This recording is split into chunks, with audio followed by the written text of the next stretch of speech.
Hi, I'm Tyson Franklin, and welcome to this week's episode of the Podiatry Legends podcast. With me today is a good friend, Elan Silver. He owns Silver Podiatry in Inglewood in Western Australia, which is over there near Perth, if anyone's wondering. And he was actually named Podiatrist of the Year in 2023 at the Allied Health Awards. So, Elan, how are you doing?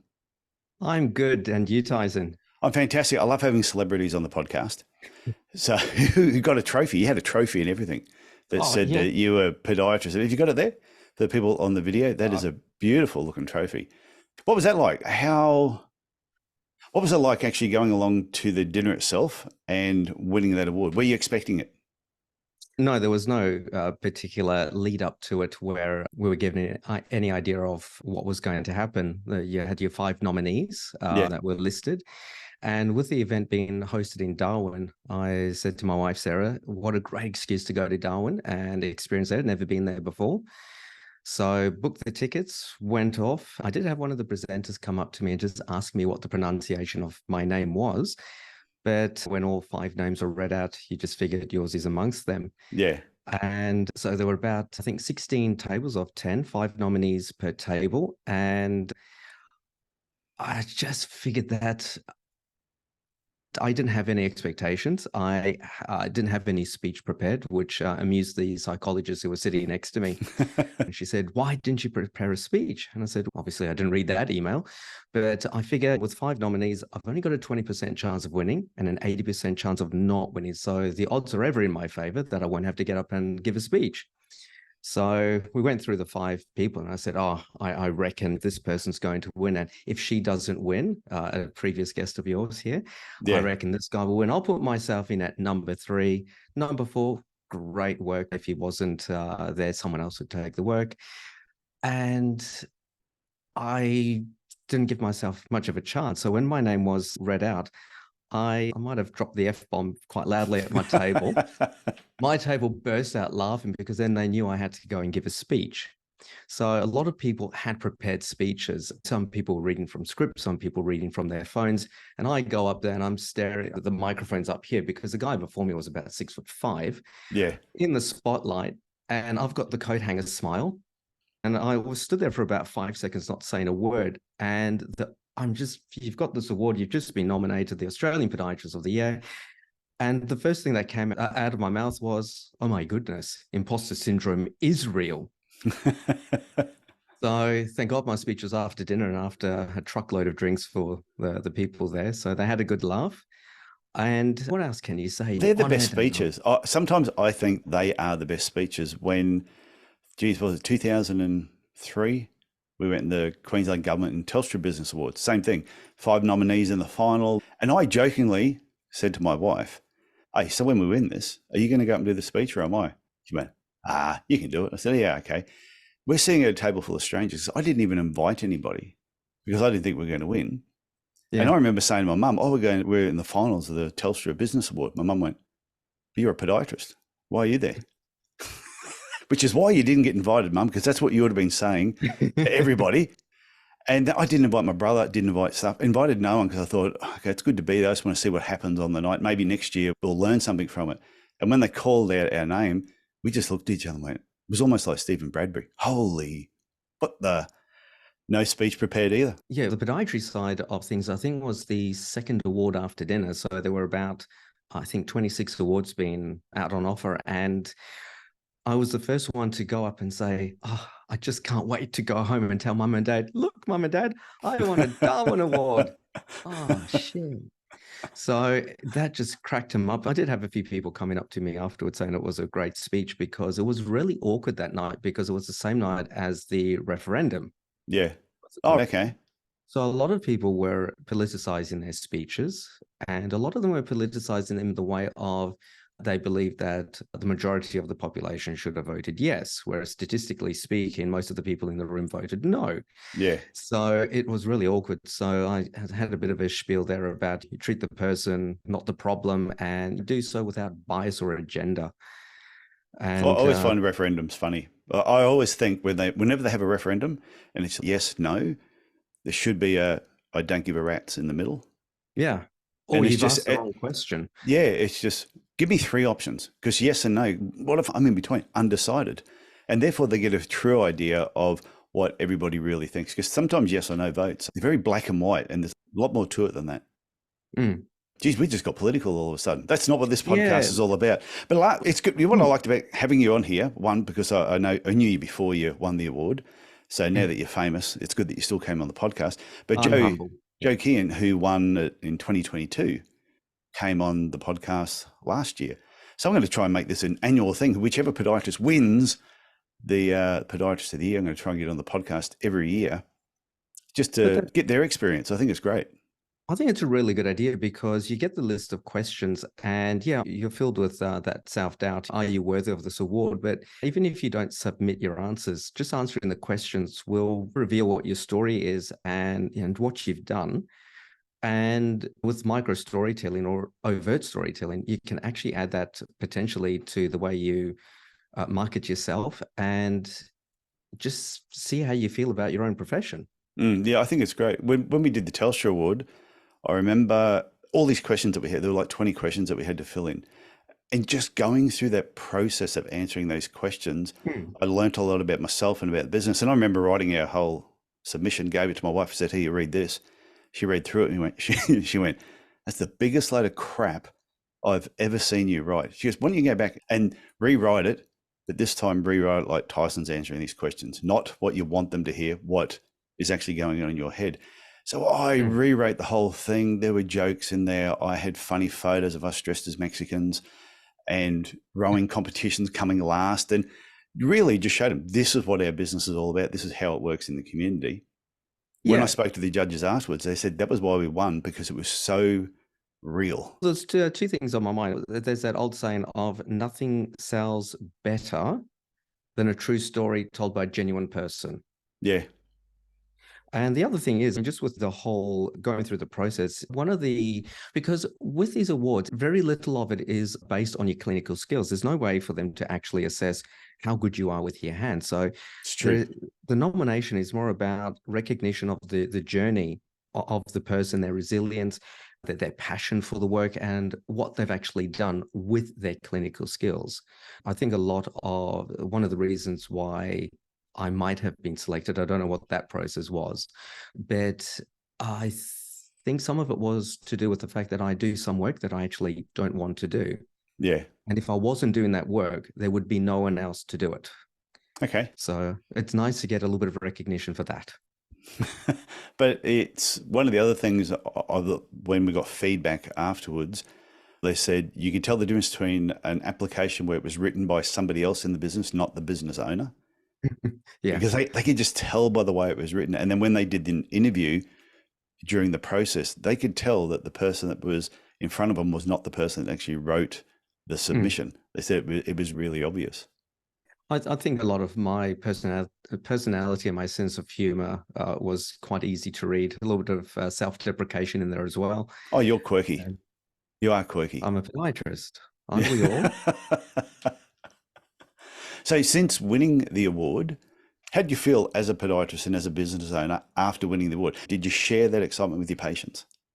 Oh, I'm still feeling a fairly decent state of denial. To get an award like this, it's not a state award, it's the national award. There were over 200 for this award ceremony. And I was so stoked. I had this big A3 poster in my reception saying nominated for Podiatrist of the Year. And people were so excited. And then when I got back, I put a big line through it and wrote winner.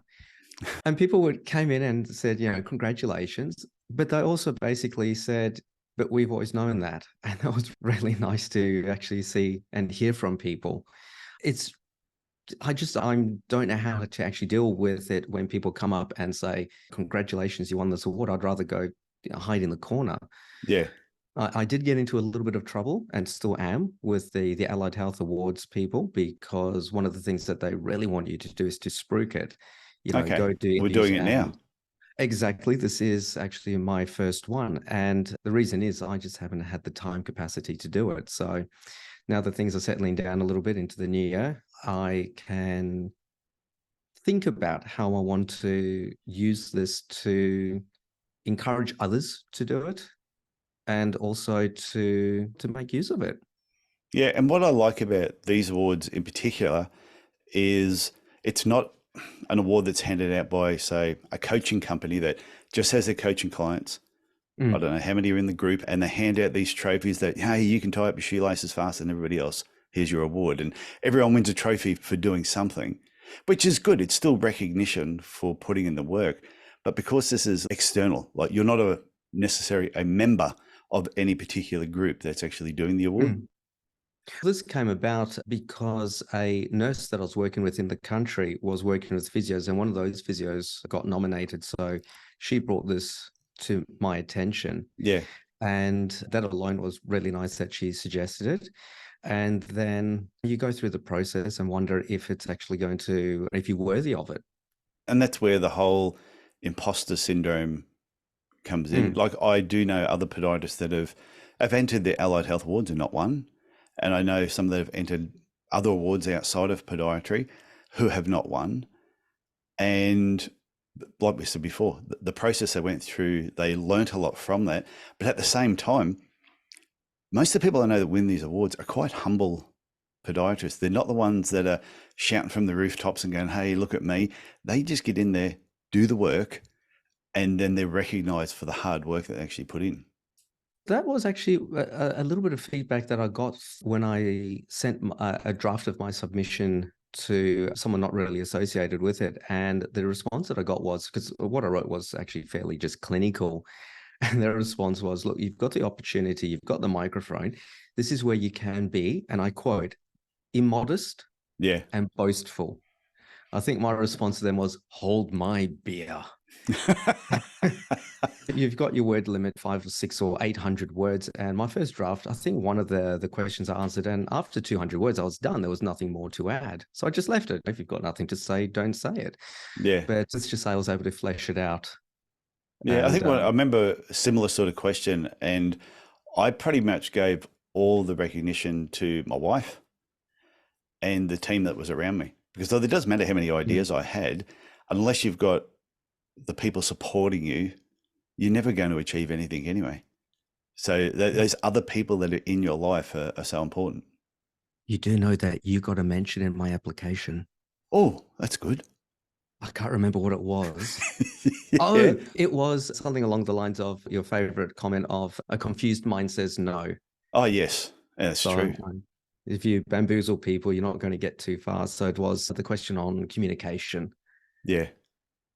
But that is so true, though. It doesn't matter whether you're explaining a treatment plan, whether you're explaining orthotics. If you're talking to a child about doing something, a confused mind will always say no. Because if it's not quite sure, our automatic response is, I'll just say no until I can give myself some time to figure out the information.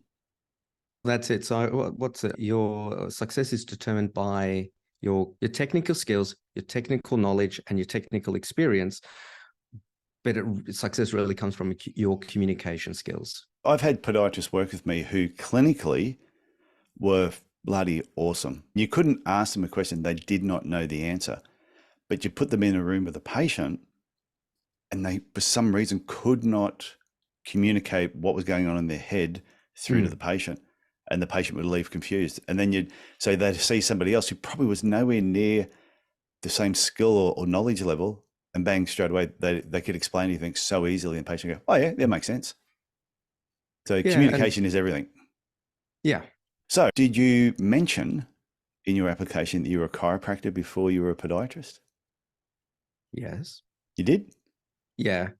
This is part of the Elan Silver story, because I was going to bring that up, that prior to being a podiatrist, you were a chiropractor. Yep. Why did you change? Oh, how much time do we have? Well, one of the reasons I actually went into chiro was the chiropractors that I went in, that I was exposed to, had this wonderful kind of Zen-like philosophical feel to them that was actually quite admirable. So it wasn't just cracking a neck or a joint. It was, I guess you could say, a very much more holistic sort of approach. So that attracted me to that sort of profession.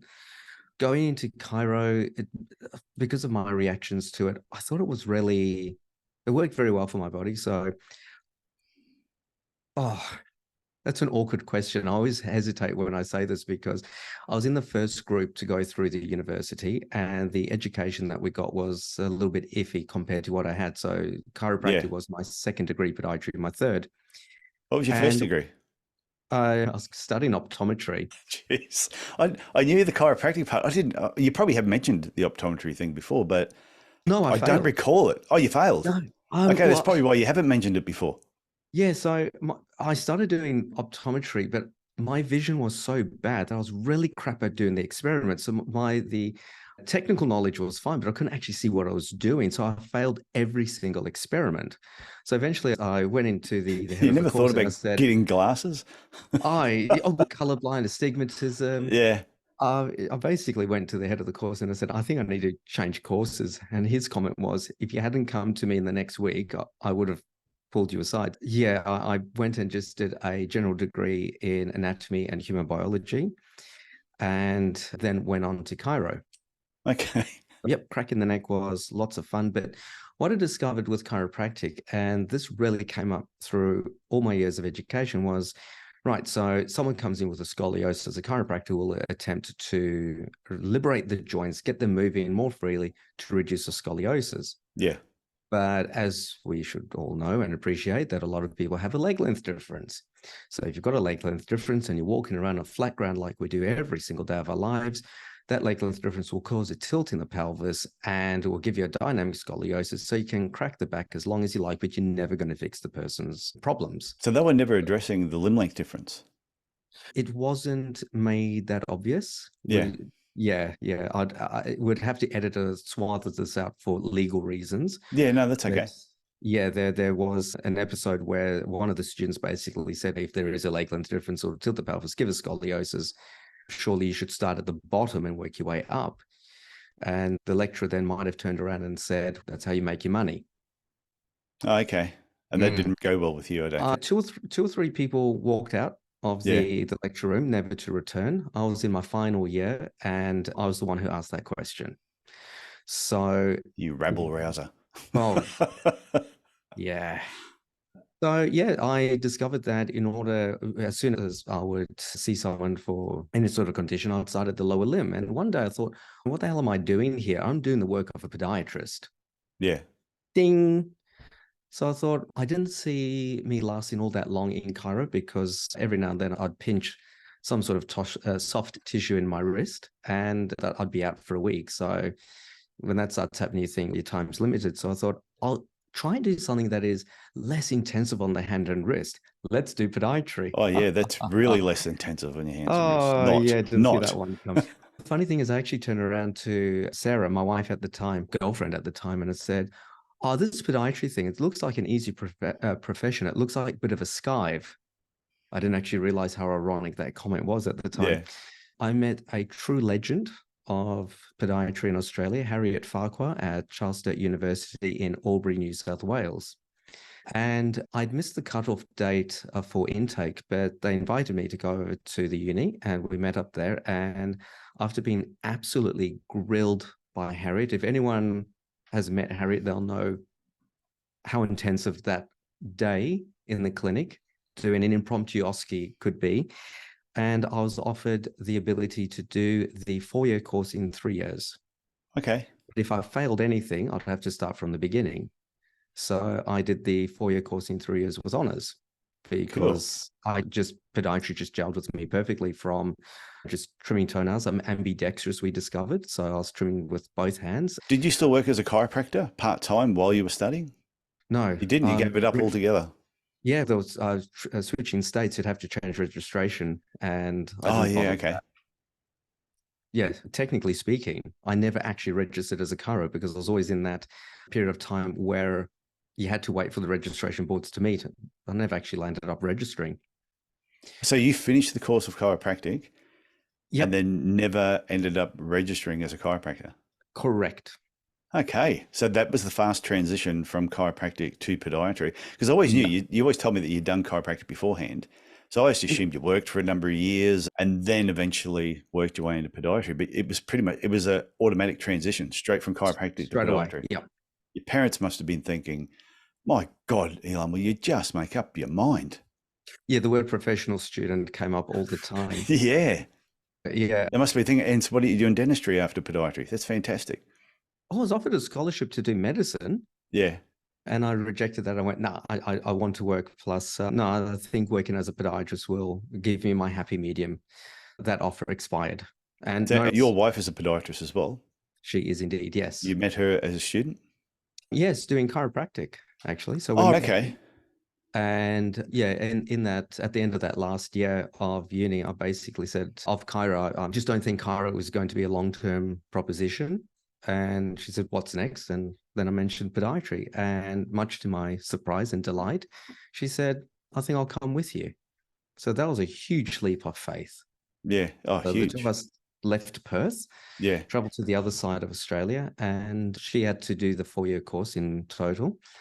And so, yeah, basically the transition there was actually really quite nice. I guess you could say I found my calling. Did you know once you started podiatry, like you did your first year, you brought it down to 3. As soon as you finished the first one, did you know you were in the right place? That you'd Yeah, found the right profession for you? absolutely. Just everything fits so nicely with the biomechanics side of things was second nature. It just all made sense to me, just the whole biophysics. But my background in chiropractic made a huge difference there because looking at the closed and open kinematic chains. So even say putting any sort of wedge underneath the foot, I would think, okay, what sort of moment of rotation is that going to cause in the lower limb? What's that going to do to the pelvis? And essentially, what is that going to do potentially to the spine? And can we take someone's hemorrhoids away? That's a Simon Bartold theory with orthotics. That was a joke I had with Simon Bartold. When Yeah. first conference I ever went to, Simon Bartold was speaking. And I can't remember what he was talking about, but all I remember him saying is, yes, orthotics fix a lot of things, but there's still no proof yet they fix hemorrhoids. And everyone cracked up laughing. When I finally, Simon and I become really good friends. And then a few years ago, I mentioned that particular conference. And he said, so out of everything I said that day, that's the only comment you can remember from my speech. I went, yeah, it was actually. It was really funny. Yeah. And it's also just one of those comments I've always remembered as well. So, yeah, being able to use clippers with both hands meant I was able to get a pretty symmetrical trim on toenails. I had this theory on how to get ingrown toenails out that has actually worked out quite well for me. And that was actually one of the other reasons I went into podiatry was I had a fight with my podiatrist, David Whitelaw, and I had a spiculated ingrown toenail, and he was a UK trained chiropodist, and Yeah. he was having a bit of trouble getting this self-inflicted ingrown toenail out. And he was pushing in with the scalpel. And look, I really was trying to be in my happy place and to basically say, this is not my pain. This is someone else's pain. I'm just looking at this pain. Look, I need you to stop. Now, you're pushing in to the ingrown toenail. Is there a possibility that you can change your angle, come at the ingrown toenail from behind? Because I reckon if you do that, I'm not going to feel a thing. And he slammed that scalpel handle down on the desk and he said, until you're a podiatrist, don't tell me how to do my job. So you became a podiatrist. The moment I graduated and I was back in Perth, I gave David a call and said, Dave, I'm now a podiatrist. Can I show you how to do this procedure? And he was, yeah, please come in anytime. There was no malice. There was no frown. He was just there to learn. And that really caught me off guard. I thought he was going to give me some sort of snaky. No, but see, that's a sign of an intelligent podiatrist that is always willing to take advice from somebody else if they think there's a better way of doing something. Exactly. And it's funny, that moment, he taught me so much about being a practitioner, just the way he approached my obstinacy. It was just fantastic. And I've always kept that in mind when communicating with people. So when you finished podiatry, the plan was to always head back over to Perth? Yes, it was. I got my family roots here and more or less my comfort zone. Yeah. It never really occurred for me to stay in the Albury area. There were quite a number of people there, and I don't think there were as many jobs in that entire region as there were going in WA because the one university in WA had just shut down and there were no major increases in the number of podiatrists coming through. yeah, it was always my intention to come back here and live off my parents until I figured out which direction I wanted to go in. And so no sooner was I back, I got a job working as a locum, and I was working for a chiropractor. Oh no, it's a full And circle. yeah, folks, when working for someone else, always keep your own records, because he tried to rip me off. And it came as a surprise to him when I said, this is what you've paid me and this is what you owe me. Yeah. And he just decided right there and then that I wasn't needed anymore. I left there, and there was a job going in the country for the Department of Health. Oh, before you get on to the Department of Health, that I think Yeah. it was a good point that you said then, though. If anybody goes and works for a chiropractor or from a physio clinic or from a medical center or anything like that, Mm. and it's technically sort of your own business, you must have your own database. Do not rely on Absolutely. that. Oh no, I'm just going to use their database because it's just so much easier. Because when you leave, Yes. you do not take the database with you. So if you do not have a separate database where you keep your patients, you don't actually have a business. You really just got, it's really a job. Even worse than that, if you just rely on their booking system to keep track of who you've seen, just remember they can block your access to those files. Yeah. So especially if you're working on a percentage, you need to keep your own notes and your own billing information just to double check. Yeah. Someone I was doing some coaching stuff with, they had a clinic set up in a physio clinic. And I said to them, so if I rang up and I had a foot problem, do they automatically book me in with you, or do they send you to the physio first and the physio lets you see the dregs? Oh no, they're always directly with me. Okay, not a problem. So I rang up as a fake patient to make an appointment, and I got booked in with a physio. And then I called them and said, no, this is what happened. So then I got them to get two other friends to do the same thing. And all of them, everyone went to the physio first, and then the physio palmed them off to the podiatrist if they wanted to. Yeah. So I think it's something you just got to be careful, because the other part too is the receptionists, the support staff, they're all there. If they're all being paid by the physio, that's who they work for. They don't work for you. Yeah, it's an awkward when you think about the morals and ethics of the practitioner, but also the entire practice. It can be a little bit antagonistic. Well, especially when I rang up and say, oh, look, I want to make an appointment with the podiatrist. Have you been before? No. What sort of problem are you having? Oh, I've got shin splints. Oh, you're probably better to see the physio.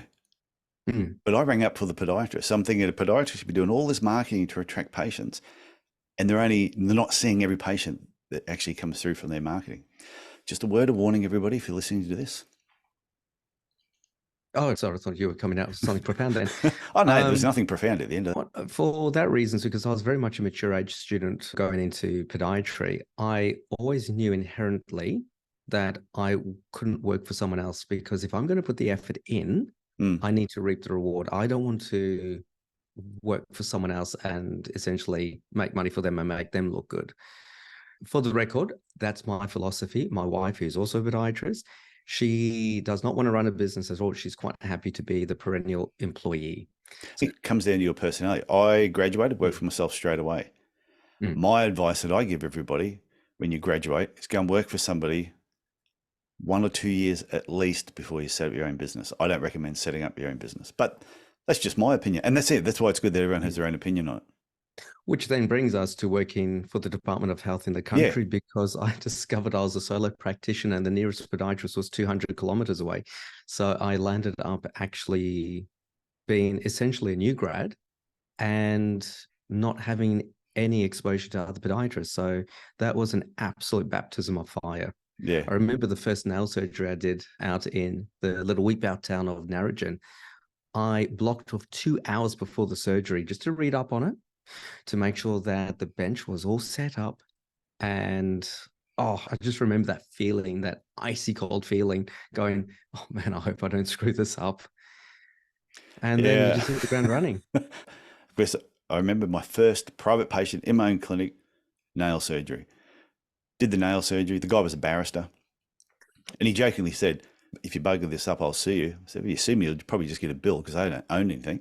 So anyway, did the procedure. When we finished the whole thing, it went perfectly. Anyway, we were doing the dressing, everything was afterwards. And he said to me, I say, how many of these have you done prior to doing mine? Oh, how many have you done in total of these? I went, let me count through it. I went, 2. He said, you did 2 at uni and then mine. I said, no, 1 at uni and they're yours. I said, but I observed very well. And it went perfectly. And then hundreds and hundreds of them later, never had one go, never had a problem with one. It's a fun thing to do. Mm. Do you miss that sort of sensation? So if you were still working, I remember being a student and then working in the student clinic, then running my clinic, you'd get a new patient and you get that tightness and go, I wonder what they're coming in with, and I wonder if I can do this. And it's a bit of fear and excitement. And you get your new patient form and you go, next victim. Yeah, I don't know. It's one of the things, like, I really enjoyed doing nail surgery until this one particular day. And from that point onwards, I hated doing nail surgery. And it was a younger kid that was in, like 13, pretty bad ingrown toenail. Did the injection, everything was fine. Started the procedure, and just as I started, he screamed at the top of his voice, this big, ah. My heart hit the floor. And I just looked at him and said, can you feel it? He says, nah, just messing with you. And I went, you little shit. I finished doing it, and but for some reason, it rattled me that day. It really, what it did, it just made me realize that, yes, it's a simple procedure, and I'd done hundreds of them. Nothing ever went wrong. They always healed well, never a problem. But they drove the point home that, you know what, sometimes things can go wrong. And I was rattled I reckon from that point onwards, I probably only ever did about another 6 over the next 10 years. I just referred them to everybody else that was working with me. So yeah, psychologically scarred me, little shit. Stories like that. Oh, let me introduce you to my motivator. The hammer? Oh, rolling pin. For those that can't see it, it's a rolling pin. This motivator motivates people to do what I tell them to do. And if they misbehave themselves, I have been known to use it. Yeah, I don't know. Conversation started too. But it was one of those things that just rattled me that day. And I never recovered from it. I just didn't recover. I did a few after that, but yeah, just never fully got back into it. And if somebody said to me, now, do you want to do one? I go, nah, rather not. I miss the sensation of putting the needle in there. I used to love that feeling as you went through the layers of skin. That resistance, yeah. It felt so good. Felt so good. You ever done one on yourself? I've got the needle-free injector. Yeah, no, I just use that. Thanks. Yeah. I remember I had an ingrown toenail and I didn't trust anyone, so I did my own. And the hardest thing was giving myself the injection. Yeah. But once I did it, everything else was fine with that. But even when we were doing acupuncture and dry needling, I remember doing that to myself. And it just turned my stomach every time I did it. When I did anybody else, fine. Did it to me, couldn't stand it.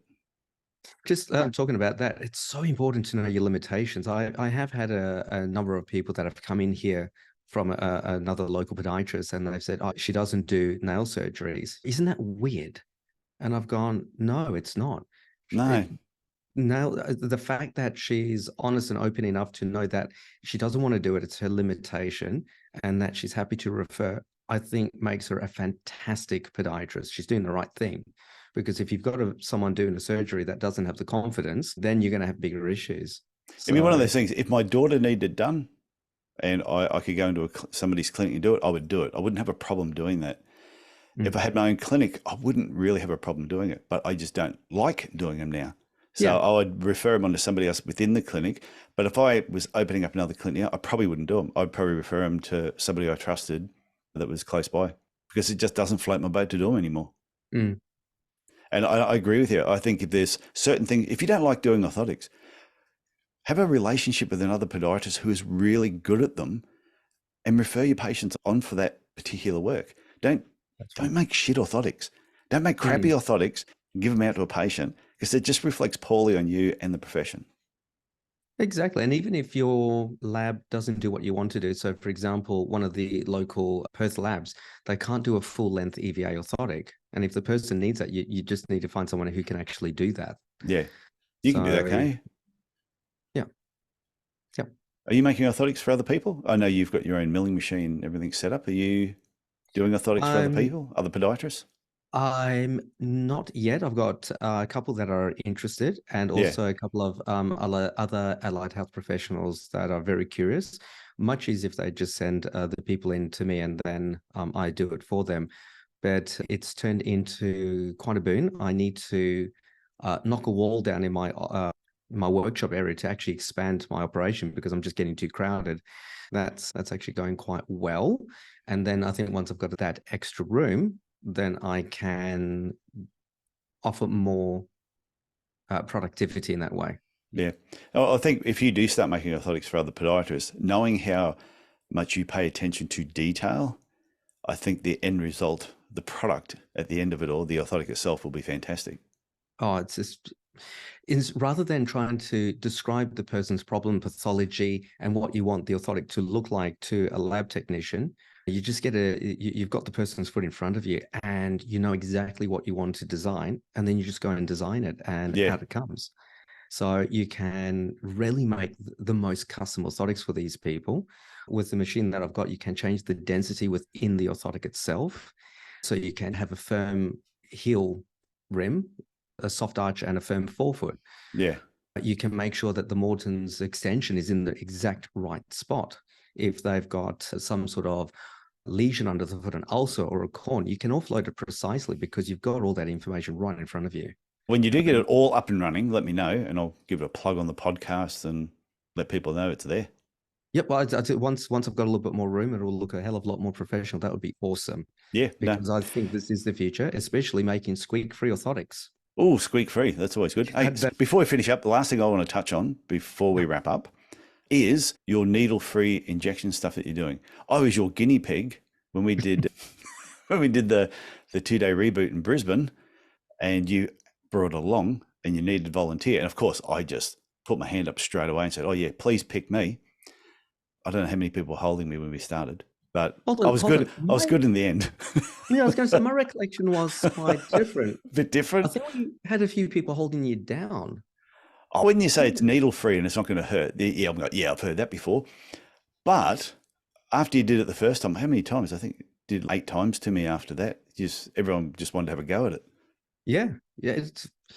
So this came about because I've had it here. I think this is just one of the better things. I think every podiatry practice should have one of these because the number of people that are quite happy to have, say, prolotherapy or ingrown toenail surgery, and their biggest concern is having the needle penetrate the skin. Yeah. To have one of these on hand is just brilliant. I've actually had people saying thank you afterwards because it took the anxiety away. You still need to, for the most part, use a needle afterwards, depending on what you're doing.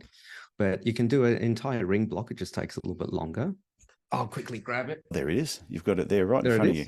So anyone who's listening to the podcast, you have to go and watch the video to see what this thing looks like. Yeah, so it essentially looks like a cigar-shaped tube, and it does squirt liquid at the end. And basically, you put a little ampule on the front here, and it can hold up to 0.5 ml of liquid, anesthetic, or whatever you want to inject. You can actually, I've had a lot of people purchase these when they have to give themselves injections. You can do an insulin injection, a vitamin B12 injection with this, anything that you need. And you just dial in the amount that you want. So it's graded. You load up the ampule, the little cartridge, and then you cock the cylinder. Yep. And then hold it up against the skin, depress the trigger, and before you can go, oh my God, it's done. Probably when you did on me, the most you feel is the pressure of you pushing on it. But the actual injection part, you don't even feel it. And it does break the skin because it did bleed afterwards. Yes. And what happens, as the manufacturer describes it, when you inject using the needle, it's like it's equivalent of a rifle bullet, whereas using this is more like a shotgun. So it's the dispersal of the actual liquid spreads out using this. So you actually get a broader coverage as well. And also what happens is you can actually re-administer over the exact same spot you've been on. And what happens, and this is actually visible on like a CT scan. So there's a video of this where you can, if you do it a second time over the same area, it pushes the first injection liquid further deeper down. Okay. Yeah, so it is. Are you doing any training courses on this? I know you talked about it at one stage. Yes, I did a demonstration at the University of Western Australia here to the podiatrists, and it just descended into absolute anarchy. Never have I seen such childish podiatrists running around stabbing each other with this. It was hysterical. That was happening at the reboot as well. Yeah. With the one victim, that was just me. Oh, you were the volunteer. Good. Oh, when you put on the event, you've got to be the volunteer, I suppose. It's just the way it works. better you than me. I had to walk home after that. And yeah, it is possible to do a tib-ant block in as a one-shot wonder with that, which is really useful. Yeah, So I was really impressed with it. I think yeah, everybody else was too when you did the demonstration. Everybody was just going, "Wow, that is really cool!" And then everyone was talking about the different applications and what you could use for it or use it for. yeah, that's right. And with that anxiety, I mean, to do procedures on kids, like if they've got a foreign body stuck in their foot, to use that is just it is so much easier. Yes, they will scream and yell, but it's more from the shockwave of the piston in there going off. And you say, "Did that hurt?" And they'll just say, "No, it didn't." Is the area numb? Yeah, it is. Can I get that shard of glass out of your foot? And it just makes it so much easier. Yeah, and that was my to- reaction when you did it to me, and everyone said, "Did that hurt?" I went, "No, it was more just the anxiety, the anticipation of it, Mm. and the pressure." But once it did the thing, I went, "Actually, no, that didn't hurt. Who else wants to have a go?" So Yeah. eight goes later. So very, very useful to have. I think every clinic should have one of these because it's just another feather in our cap where you can say to people, if you need these sort of procedures done, you should come to us because we have the best equipment to get it done. Yeah, and it's also something you could then, if you had one, you could talk to your professional referrers and you could let them know, "Hey, I have this is what we use it for." So it's just it's another string in the bow. Absolutely. So Elan, I want to thank you for coming on the Podiatry Legends podcast, being Australian Podiatrist of the Year 2023.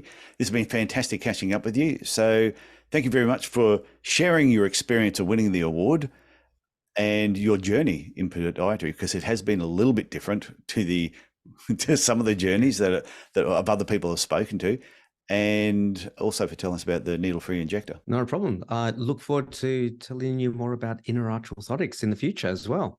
Yes, yeah, when that comes out, please let me know, and you'll pass on the information to everybody. So thanks for that. Excellent. Thanks, Tyson. Okay, bye.